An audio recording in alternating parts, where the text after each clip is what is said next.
So why is the 2007-2009 GT500 probably one of the most unpopular cars, in my opinion, on YouTube? No, seriously, I'm asking, I have no idea. So let me know in the comments down below. But seriously, let's go ahead and get into this thing. So welcome to the video. This is my YouTube channel. As you can see, I have a 2007 GT500, and the reason I'm coming up with this question is I've never really always loved Mustangs, but this is my first, well, second Mustang. I had a 2007 GT prior to this, and then I got the GT500. And I did start the YouTube channel with the GT, and to be honest, the reception is not what I expected. I expected kind of to get into this car, and the YouTube channel I was hoping would take off, to be honest. I was like, sweet, I got a 700 horsepower car, does burnouts, I mean, down to the drag strip, all that stuff, and nothing, crickets. So I kind of want to dive into why I think the car really just isn't picking up traction. It isn't that popular. It doesn't mean I'm going to get rid of it. I do enjoy it, and I have plans to build this car up even more, but kind of just want to go into it a little bit. So for those of you not aware, this is a 2007 GT500, like I was just saying. They're made from 2007 to 2009 in this body style. This is the S197 early body style. Later's is 2010 until 14. And before we get into the least popular, 2010 by far is supposed to be like the bastard child for the most part.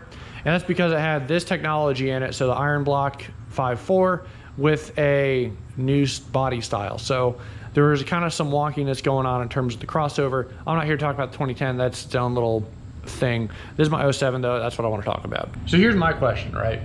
So what makes a good car for YouTube, and what's just a fun car in general?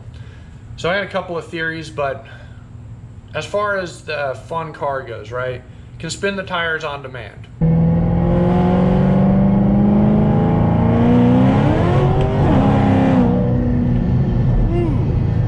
Check. Totally can do that. Second gear, first gear, no biggie.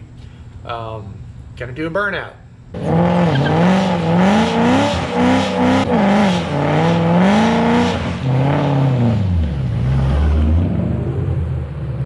Yes, I can totally do a burnout.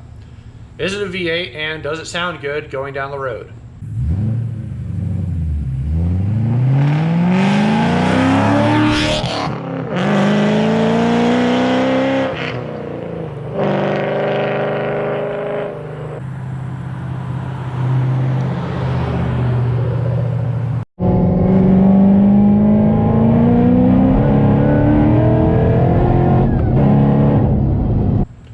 Also, yes, in my opinion anyway, I think it does sound good going down the road, and it's a V8.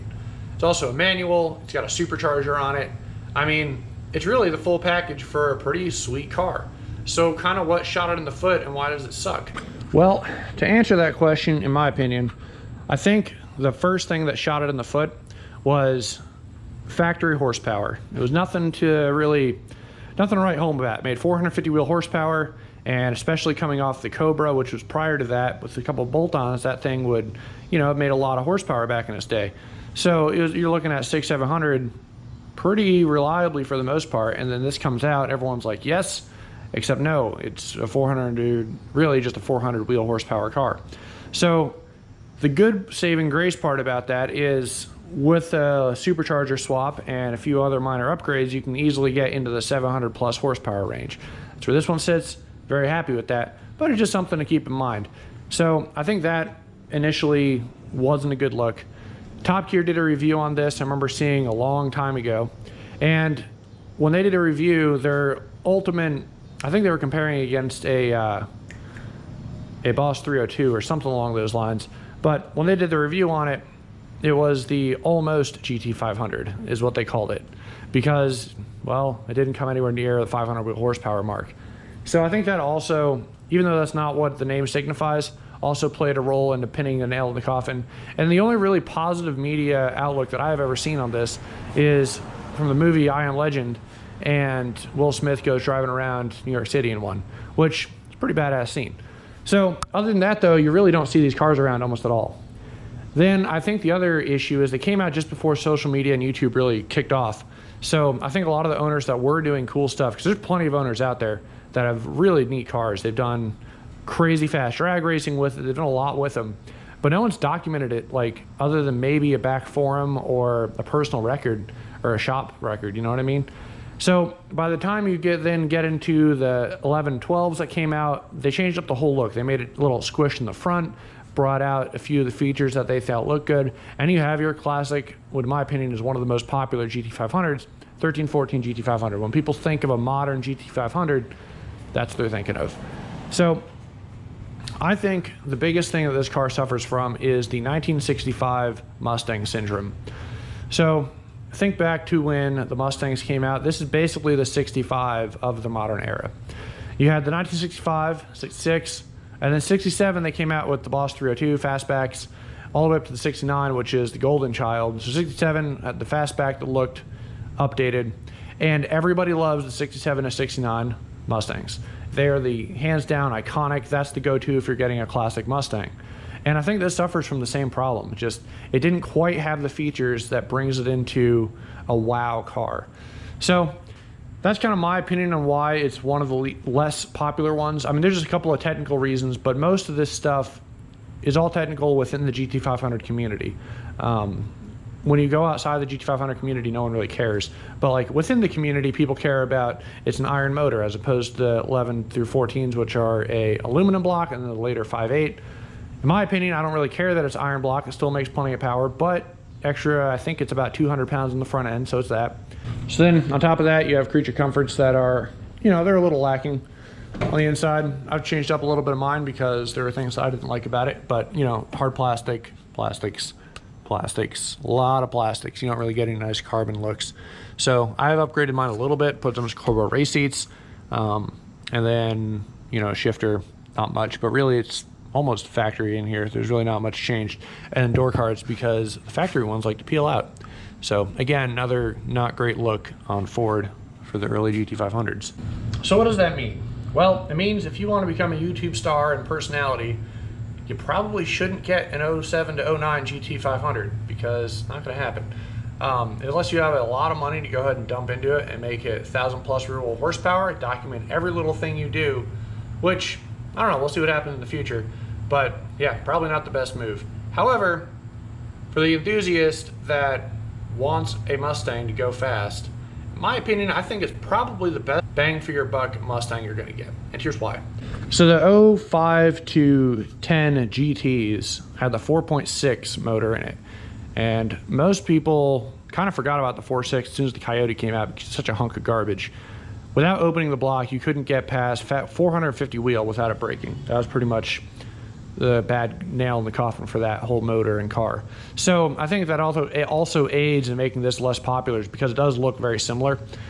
Pretty much everything is identical except for the front and rear bumpers. Otherwise, it might as well be a GT, and then you got your snake symbols. So looks don't set it aside, but that's also true for the 1314s. They also look like the 1314, just regular Mustang GT.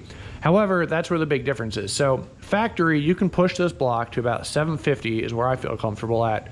800 if you're a little ballsy, and then people have pushed it further than that without blowing up. So these things are capable of power. That's where I mean the best bang for your buck. So let's look at this, right? The car, at least when I picked it up, was $28,000.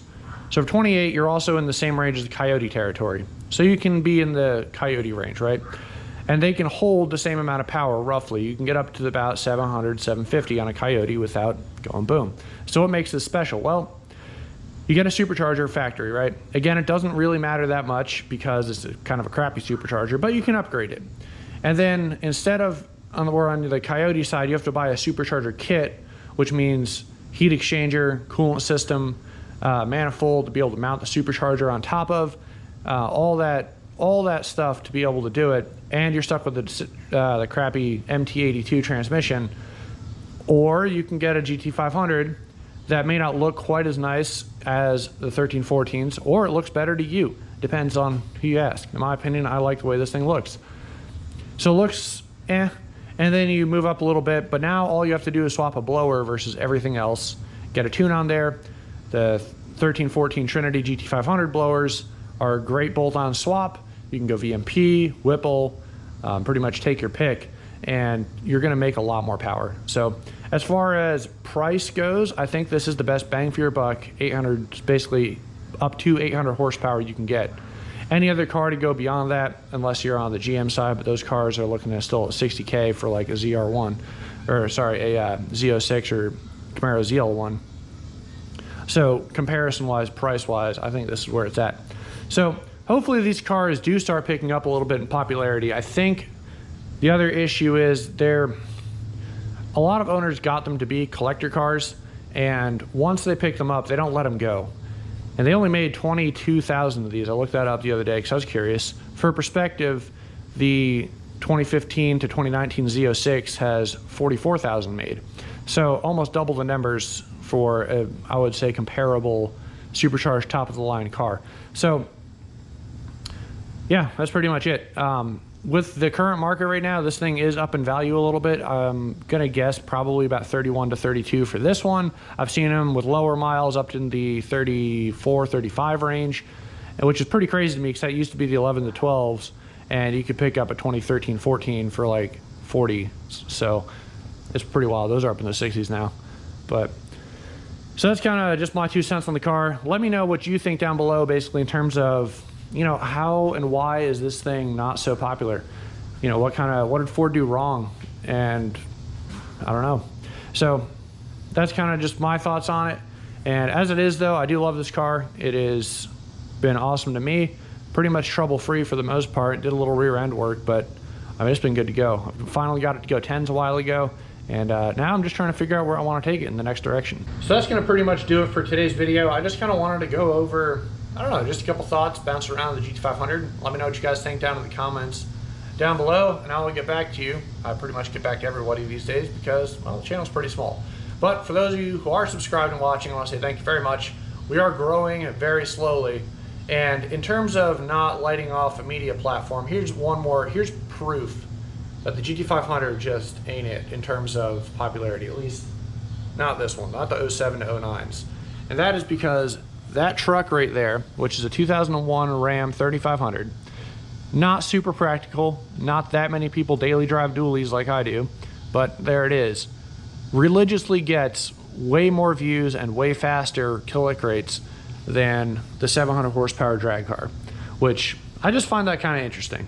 So that's kind of my proof is in the pudding right there with that truck. But like I was saying, guys, thanks for watching, and I'll see you in the next one. Leave your thoughts down below. I look forward to reading them, and take it easy.